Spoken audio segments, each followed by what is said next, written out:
The headlines.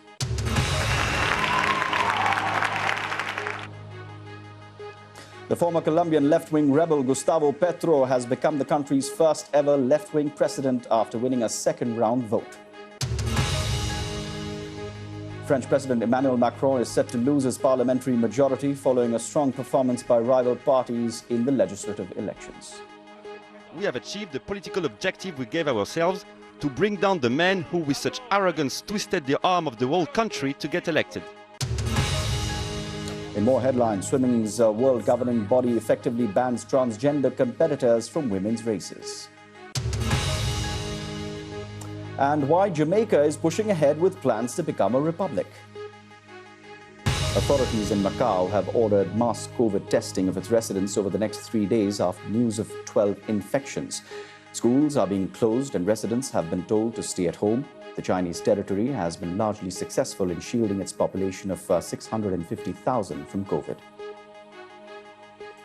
Thousands of Rohingya refugees have protested at 24 camps in Bangladesh, demanding to return home to Myanmar with proper rights. Around 1 million of them are currently living in poor conditions in southeastern Bangladesh after fleeing persecution by the Burmese army, most notably in 2017.